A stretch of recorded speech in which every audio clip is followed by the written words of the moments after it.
अस्सलाम वालेकुम, मैं हूं आपका होस्ट एहसन गौरी और आप देख रहे हैं यूट्यूब चैनल।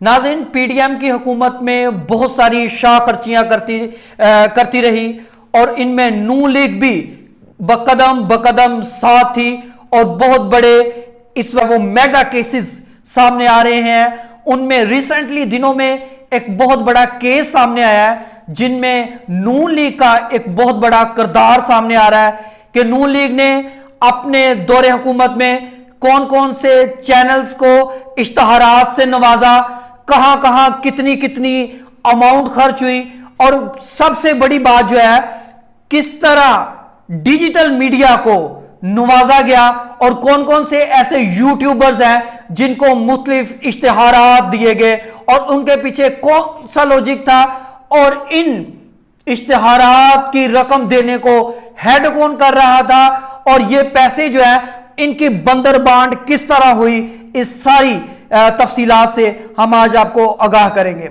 नाज़रीन, कुछ दिन पहले जो है निगरान हुकूमत में सेक्रेटरी इतलात ने बाकायदा तौर पर ब्रीफिंग दी और बताया कि किस तरह जो माजी की हुकूमत है यानी पीडीएम की हुकूमत है, उन्होंने 10 अरब के इश्तहारात जो दिए उनके पीछे क्या लॉजिक था और किस किस चैनल्स को दिए गए, उनमें से प्रिंट मीडिया का क्या हिस्सा था, इलेक्ट्रॉनिक मीडिया का क्या हिस्सा था और डिजिटल मीडिया का क्या हिस्सा था। नाज़रीन, उसमें 3 अरब 50 करोड़ जो है वो प्रिंट मीडिया को दिए गए, एक बड़ी अमाउंट है। इश्तहारात की मद में जो है वो इनको दिए गए। उसके बाद 4 अरब 89 करोड़ रुपया जो है वो इलेक्ट्रॉनिक मीडिया को दिया गया। उसके बाद 1 अरब 23 करोड़ रुपया डिजिटल मीडिया को दिया गया। अब डिजिटल मीडिया को देने का जो मकसद है वो क्या था? अब डिजिटल मीडिया को जब 1 अरब 23 करोड़ की इतनी भारी रकम दी गई है तो ये कौन से ऐसे यूट्यूबर्स को दी होगी या कई ऐसे फेसबुक पेज रन करने वाले या उनको दी गई होगी?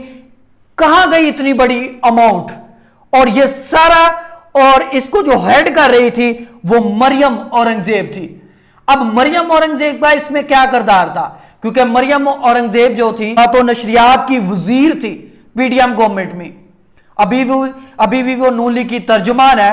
तो इस बात पर मुझे हैरानगी हुई कि उनकी तरफ से कोई वजाहत तलब बयान सामने नहीं आया, कोई ट्वीट सामने नहीं आया और ना ही इसकी उन्होंने जो है वो कोई तस्दीक की है और ना ही इसको उन्होंने डिनाई किया। अब देखते हैं कि आइंदा आने वाले दिनों में किस तरह इसको परसू किया जाता है और किस तरह इस पर वजाहत आती है। सबसे पहले तो यह देखना होगा कि किस तरह, अब अगर देखा जाए, अगर आपने दिया है प्रिंट मीडिया को इश्तहारात के लिए पैसे, अगर आपने दिया है इलेक्ट्रॉनिक मीडिया के लिए, तो वो एक नई बहस है और उसकी कुछ समझ भी आती है। लेकिन अगर देखा जाए कि डिजिटल मीडिया को इतना पैसा दिया गया तो वो पैसा किन पर्सनैलिटीज को और किन लोगों को दिया गया और किस मकसद के लिए दिया गया? यही मरियम औरंगजेब है जो कहती होती थी 1 देले की करप्शन। अब 1 देले की छोड़कर यहां तो 10 अरब रुपए का मामला है। तो मरियम औरंगजेब साहिबा को जरूर आइंदा आने वाले दिनों में नैब जो है वो तलब करेगी और नैब इनसे पूछेगी कि कहां गए हैं ये 10 अरब और आपने किस तरह ये जो है वो 10 अरब रुपए जो है वो सर्व किए इश्तहारात की मद में।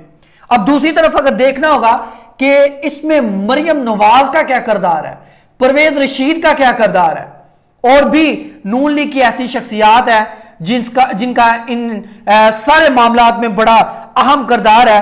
तो लाजमी आइंदा आने वाले दिनों में ये सारी तफसीलात सामने आएगी और देखा जाएगा कि सारा 10 अरब रुपए की इतनी बड़ी अमाउंट कहां कहां और किन किन पर खर्च हुई और कौन कौन से ऐसे चैनल्स हैं जिनको नवाजा गया। क्योंकि आपने देखा है कि मरियम नवाज की बहुत सारी ऑडियोज जो है वो सामने आ चुकी हैं जिनमें उन्होंने बताया कि फलां के इश्तहारात बंद करो मरियम औरंगजेब साहिबा, फलां चैनल को इश्तहारात हम देंगे, फलां सहाफी को हम नवाजेंगे, फलां ट्रेंड चलाना है। तो अब आइंदा आने वाले दिनों में सारे हिसाब होंगे। और जिस तरह इमरान खान के गिर्द घेरा तंग हो रहा है, इसी तरह नून लीग की भी बहुत सारी शख्सियात को नैब बुलाएगी और बाकायदा तौर पर उनसे पूछा जाएगा कि आपने इतनी रकम किस मकसद के लिए और क्यों खर्च की।